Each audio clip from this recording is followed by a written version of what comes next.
Let's go out to shouts and screaming. No one gets out without a scar. When the lights go out. Ha! Konnichiwa! Welcome back to the Best Damn Movie Show! On my house, visiting father, always give down out. Try to fry rice. Oh my god. Okay, so we're not in some foreign land. We are still right here on the couch. And I got a couple of reviews for you. Over the weekend I saw Tusk. Now Tusk is the latest movie from Kevin Smith, and it stars Justin Long, a chubbified Haley Joel Osment. If you don't know what chubbified means, he gained some weight. And Michael Parks. Oh boy, where do I start with this movie?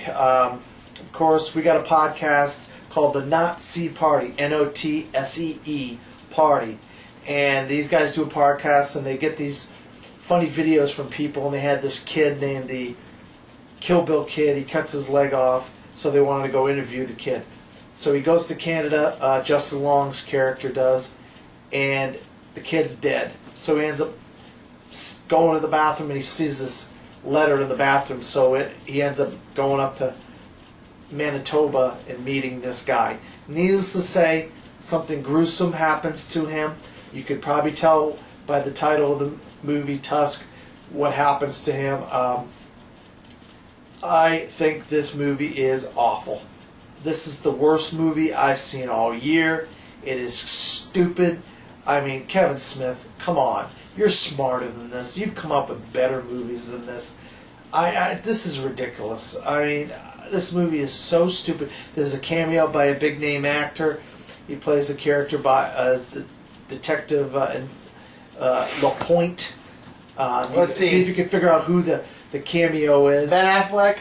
Now, I'm not going to tell who the cameo is, but there's a cameo by a big name actor near the end of the movie. There's about a 20-minute segment with this detective LaPointe. I think I know you're talking about. But there's no point to it. No pun intended, but there was no point to that, because I think you just try to stretch this movie out longer and longer than it should have been. This movie should have never been made. I can't believe anybody paid to have this movie made. This movie is horrible. I give Tusk a big skip it. So no Kevin Smith good movie on Tusk, huh? No, not at all. I absolutely could not stand this movie. That's pretty sad, because I was looking forward to seeing it. Oh, please don't waste your money on this movie. If you get free passes to it and you want to go see, be like unbelievably like crazed out of your brain by watching this movie, please go see it. Now, by all means. But don't pay to go see this movie. Would you tell Kevin Smith this? Would I tell Kevin Smith that? Probably not. What would you tell Kevin Smith? I would say I would talk about Clerks and Chasing Amy and Mallrats and other movies that he did. What if he asked you, what do you think about Tusk? I plead the fifth. I plead the fifth. I don't want to say anything about it to your face. That's what I would say to Kevin Smith. All right. What else you got? I saw The Disappearance of Eleanor Rigby.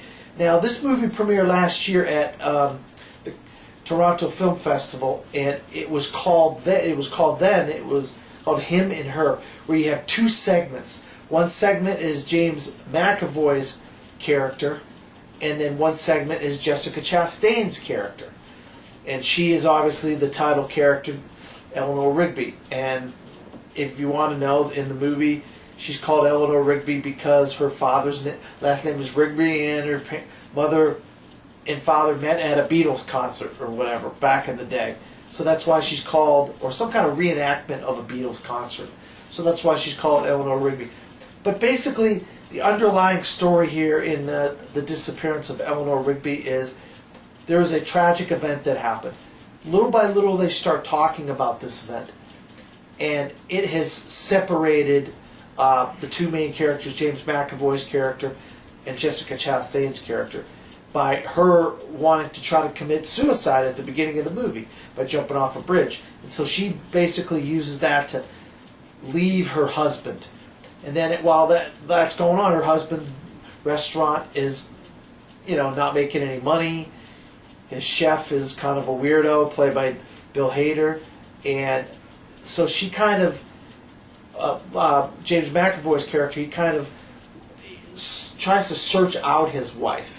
Then they go back to the Jessica Chastain, and she decides, well, I want to take some classes, and so her professor, played by Octavia Spencer, Viola Davis. They were both in The Help together, but Jessica Chastain's in The Help as well.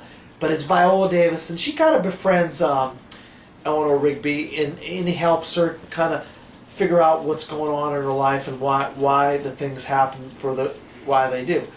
And her husband ends up seeing her walking down the street one day, and he starts to try to rekindle the relationship. But this version is called Them, and there's something in the Them version to me that was lost, and I'm wondering if they would have kept it separate of the him and the her version, I might have liked it more, because I know she's getting a lot of critical acclaim, Jessica Chastain is, for her performance. But I just felt like there was something lost, and I didn't care about these characters as much as I thought I was going to. Maybe I would have if I saw the both sections, the him and the her. So I liked this movie, but I didn't love this movie. So I'm going to give it a see it, but I'm not going to say, hey. I would say if you have a chance to, I don't know, maybe see it on demand or Redbox or something, maybe that would be the way to go. After seeing it in the theater, I was thinking, I had a lot of questions, with Jessica Chastain's Eleanor Rigby and the decisions she was making.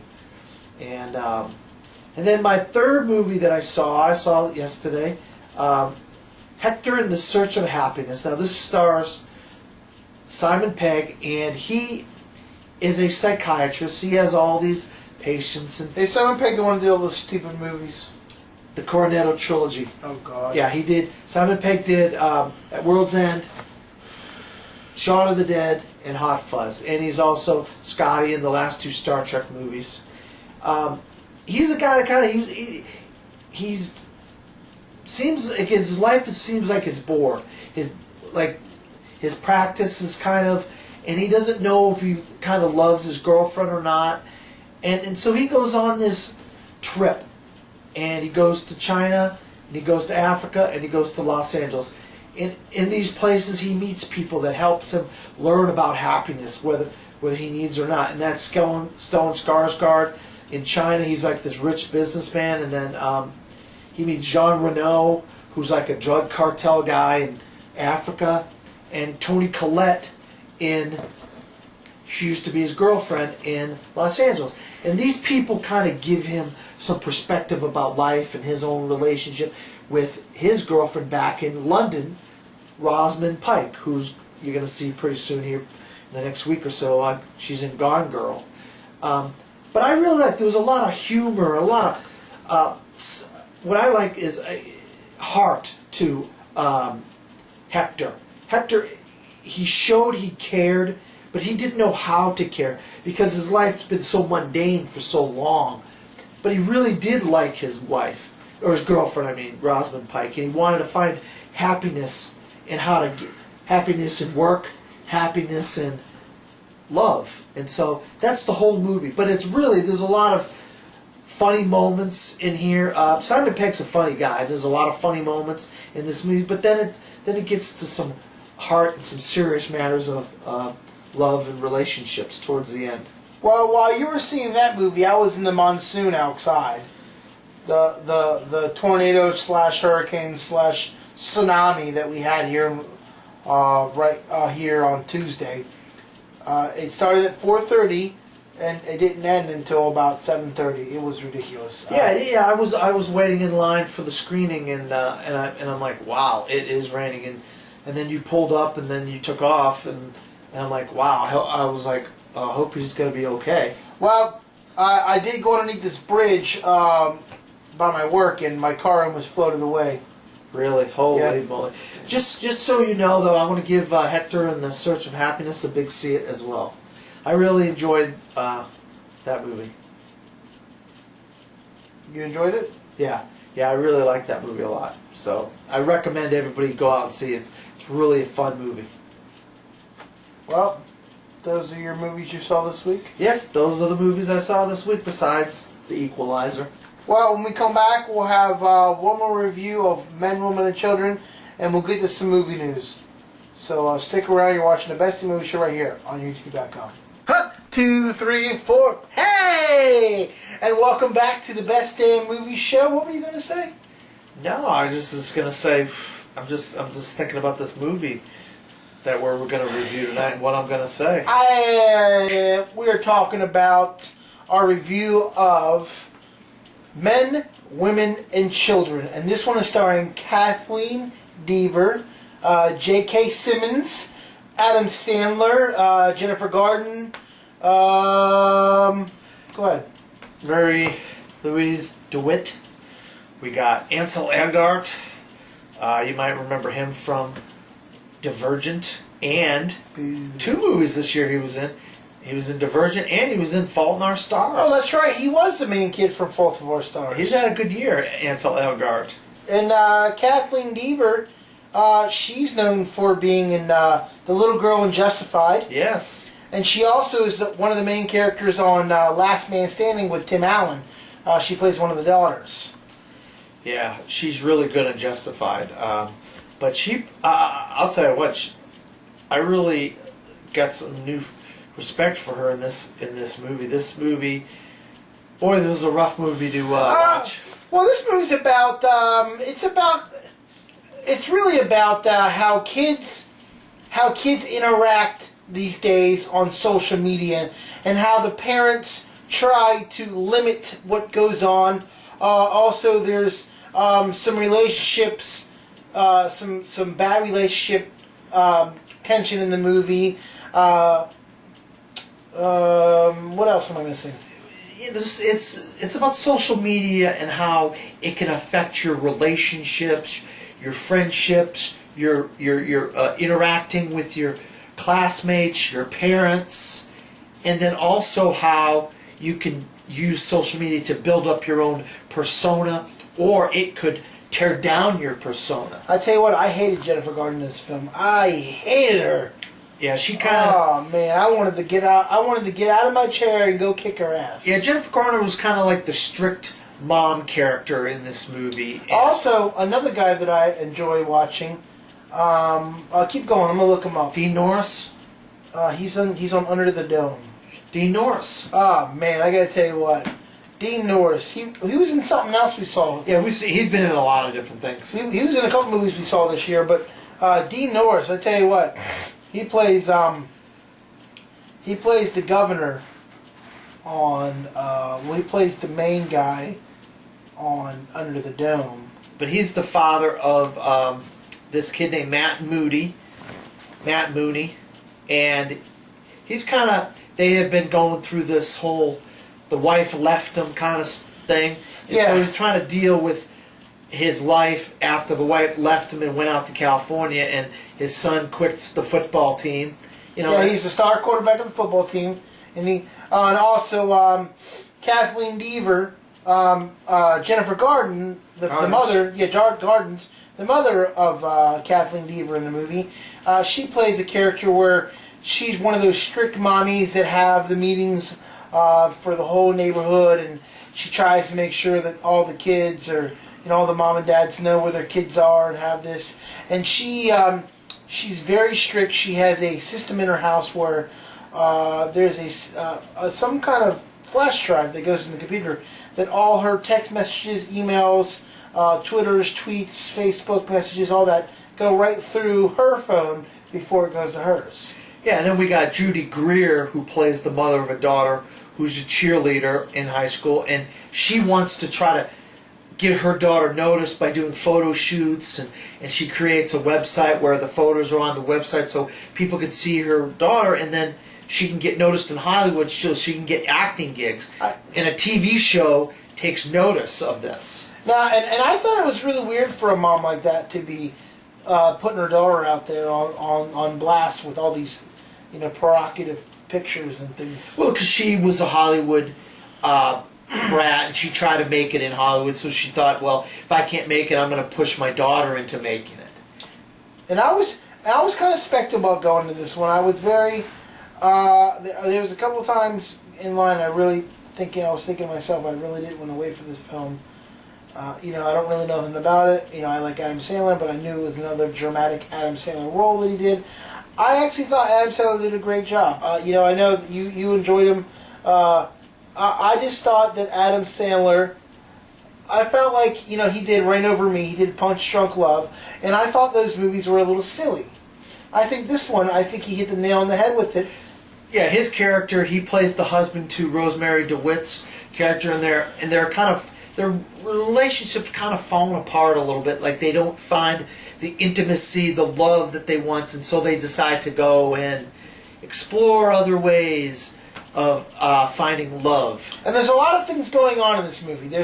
I feel like if you miss something, you go get a drink, or you're not going to understand it, because there's so many odds and ends that come together throughout the movie. So many subplots, so many plots. You get so many people. Like we said, we named so many names at the beginning of this review. It's because there's so many subplots going on. They're interweaving storylines, and it's hard to pay attention to all the interweaving storylines. It took me a while to really get into it. I was like, oh, okay, here we go, this, that, until the end of the movie. We're not going to give away the ending. We don't do that. But it was the ending of all the characters' storylines that really did it for me. Yeah, and I really thought at the end of the movie, I was thinking to myself halfway through it, I was like, how are they going to tie all these stories together at the end? And sure enough, they really did. They did a good about job. 3/4 of the movie, I'm thinking about, I don't like this movie. And I'm like rolling my eyes, and I'm like, what the heck is going on here? This is ridiculous, Some of the tweeting and some of the Facebooking and some of the... They show a lot of that on the screen. But they did tie it up at the end.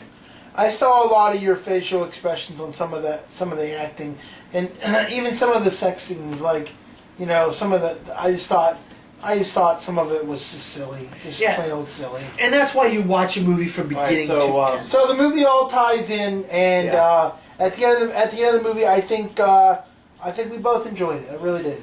Yeah, it took me. We had a long drive back to where we are now, to the Blue Couch, and I had to really think. I've been thinking about it and thinking about this movie, and for the things that I didn't like about it, they all got kind of fixed in the end. Yeah. And that's what I'm going to give this movie a big C. I think I'm going to give this movie a big C. It was very traumatic. Some of the scenes to watch and go through and listen to these people and see what they were doing. But yeah, I think I'm going to give it a big C now that I think about it. I'm going to give this movie a 7 out of 10. So I'm going to go on the borderline. I enjoyed it, but there was some things that. There were some annoyances in the movie. I mean, the one cheerleader, the skinny cheerleader. Oh, that whole she was thing. just a sucker. That She thing had bothered stupid me. all I don't over know her her forehead. name. She's got like some kind of a Russian name or something, and I can't remember her name. She just had dumbass across her forehead. And I just felt bad for her. I felt really, really. I don't know if bad I felt bad for her. I really don't, because I feel like she put herself in that situation. I felt like in the beginning of the film, when she was talking to them 3 bimbo bitches, I felt like she put herself in there, and then when she went to the house, I'm not going to give it away, but you know what I mean. She asked for it. There was nothing else. She didn't. Nobody else did it but herself. Yeah, I mean, but like we said at the beginning of the review, social media can lift you up. It can tear you down. It has a lot. There's a lot of effects due to social media, and this movie goes the gambit of how each one of these characters are affected by social media, from the adults always down to the high school students. Well, let's get into some. That was our review of Memo to the Children, so make sure you check it out. It's on a limited release. It says it comes out this weekend. It comes out today or tomorrow. Tomorrow. It comes out on the 26th. 26th of September it comes out. Okay, so make sure you go see it this weekend if it's around your neighborhood. If not, movie show. My name is Paula Dane, and today we're going to show you how to cook chicken and grits. Here's my partner, Skip. Skip, what you think? I'm not a big fan of chicken. No, I mean grits. Wow, no big fan of chicken, huh? I don't like grits. No grits for the Skip Master. Chicken and dumplings. Oh, Well, God. let's get right into some movie news. I know you're looking forward to what's going to happen here on the Best in Movie Show with the news that's coming out. Yeah, I love talking about the news because we get this discuss some of the things we like or don't like about some of the stuff that's happening in the movie business. I'm excited about this one. Bryan Singer is confirmed to direct the next X-Men movie, X-Men Apocalypse. Yeah, there was a lot of speculation that when the X-Men Days of Future Past ended, we had the scene with Apocalypse at the end and his Four Horsemen, whether Bryan Singer was coming back, and they had not confirmed that at the time. Well, probably because he had some personal issues he had to take care of, but now all that has been taken care of. We know that Bryan Singer's coming back. He's kind of been like the godfather of the X-Men universe. He did the first two, and now this will make his fourth X-Men movie in that franchise. He seems to know this world. He fixed all the mistakes of X-Men 3, so I'm really looking forward to seeing Bryan Singer come back. I like him as a director. That's set to release May 16th, 2016. That's going to be a big year for movies. Whew. Also, this week coming out on DVD is X-Men Days of Future Past. That's right. So that's timing of the announcement of him coming back for X-Men Apocalypse, and the last X-Men movie just came out on DVD this coming week. So good timing. Hansel and Gretel 2, Witch Hunters 2. Script has been finished, and they're waiting. Tommy Worka says he's waiting to hear back from Paramount Pictures. Oh God, please, please, please, no more Hansel and Gretel, Witch Hunters. I think 2 years ago it was my worst movie of the year. I like Jeremy Renner. I like the other girl that was in it, Gemma Arterton. I did not like that movie. Please, no more.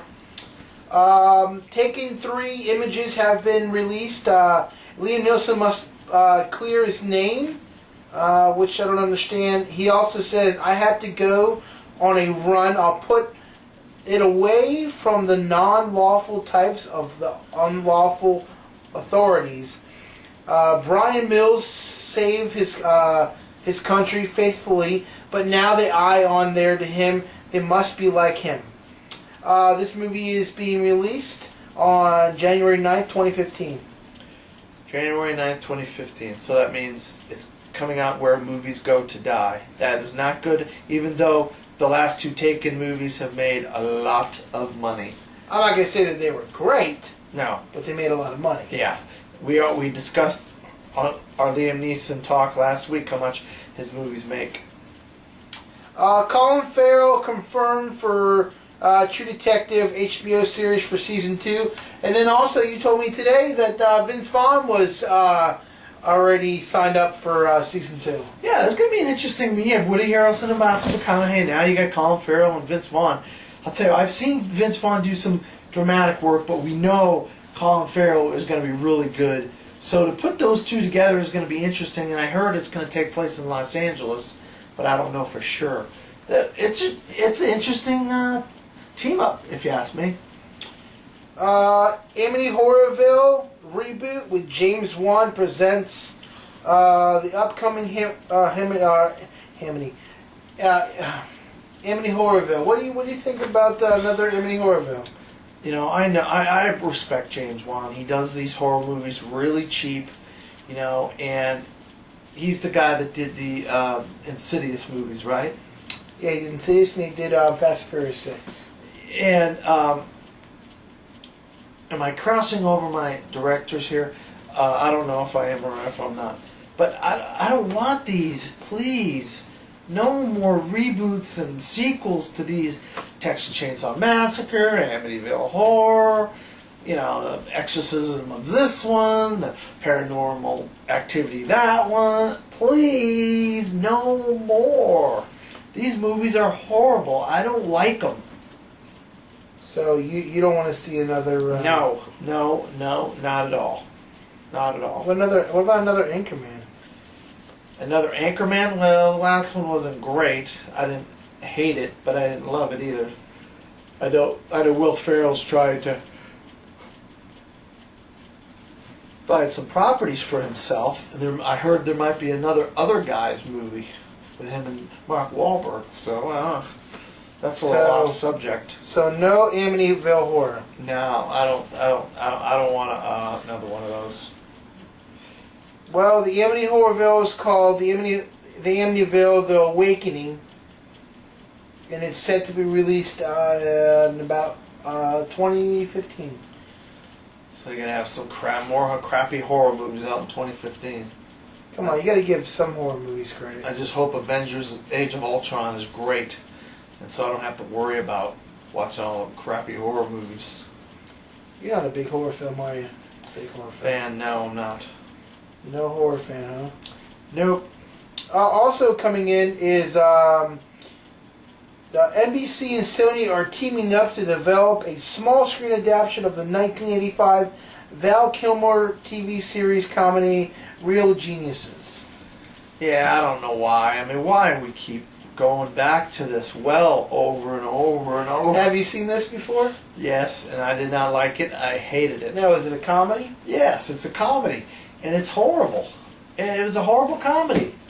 I didn't like it. Horror comedy, you didn't like it, huh? No. How they think this is going to turn into something good after it wasn't anything good back in the day, I just don't understand. Well, on to the next subject. And to help us out with the next little movie note is my good buddy, Hey Johnny, how about a beer? my buddy Ted here. Full Bruce Dostoevsky's? Teddy Bruschi! Liam Neeson is going to be the next Ted 2. Yeah, and Morgan Freeman, we talked about this last week on news. Look at the cast that they're assembling for this movie. Is this crazy or what? It's set to hit theaters June 26, 2015. Yet there is nothing yet set for either Liam Neeson or Morgan Freeman yet in the movie. Well, we know Morgan Freeman's supposed to play some kind of like a Southern lawyer type guy, like a mix of like a Southern Malcolm X type lawyer type guy, and who knows what Liam Neeson could play. Well, they said that. I'm sorry, Morgan Freeman is playing Ted's lawyer. Yeah, but a Southern evangelist type of lawyer, though. So my guess is like Liam Neeson's probably the bad guy. Yeah, Again. no word on Liam Neeson yet, but my buddy Ted here, Johnny, how about a beer? he's. You want to have a beer? Full Bruce Dostoevsky's? Oh, Teddy Bruschi! Come here, you bastard. Come here, you buddy! Ah, you little buddy! What I call it, dirty fuzzy. Well, thank you, Ted. For Dirty Fozzie! I don't know if you heard about this one. Stephen King's miniseries 11/22 series has been picked up by Hulu. Yeah, that's weird. Hulu, you don't see them doing TV work or original television work. I guess they're trying to get into the game with Amazon Prime and Netflix, and so they found something original. It's going to be produced by J.J. Abrams' Yeah. production company, Bad Reboot. Bad Robot, yeah. I mean, it looks really good. I wish it was on regular television instead of Hulu, because I don't have Hulu. I tell you what, I picked this book up 11/26/63. It is huge. Really? So it's probably a bunch of episodes, then. Dude, the book's like this big. Seriously, there has to be over 600 pages in the book. I love conspiracy stuff when it comes to JFK, but why can't they just do it on a regular television station? Why does it got to be on Hulu? I want to see it. But I'm not getting Hulu. Yeah, you're right. You're right about that one. Also, Star Trek 3 script features the old Kirk, which is William Shatner and Leonardo Nimoy. Nomi? I don't know what the hell that says. Leonard Nimoy. Leonard Nimoy. That's old Spock. Yeah, well, Shatner complained that he wasn't in the last one, Star Trek Into Darkness. What's he gonna do? Come up with a cane? Well, it's kind of like a parallel universe to the actual quote-unquote Star Trek universe. So he was like, well, why wasn't I in it? And the script, Roberto Orci, he wrote the script and he didn't put him in it, so he kind of complained. So now, what do? They write a new script and he's in it this time. So I'll tell you. he gets what he wants, old Shatner does. All right, William Shatner, listen, go back to your commercials on Priceline, okay? Priceline.com. Well, I'm going to give you just the last story here. I'm going to let you read about the Pitch Perfect plot details. Oh, man. Why do I got to read this Pitch one? Perfect 2 plot details. Where are we at here? Where are we at? Pitch Perfect plot details. All right, so Elizabeth Banks reveals Pitch Perfect 2 plot details. Elizabeth Banks, director of Pitch Perfect 2, revealed that the Barden Bellas will be in their senior year in the sequel. The girls are now graduating seniors. They're coming to the end of their time as Bellas and figuring out how to sort of leave the nest in the comfort of each other's friendship and figure out what they're going to do with the rest of their lives. Pitch Perfect 2 will debut in theaters on May 15, 2015. Oh my God. Please shoot me now.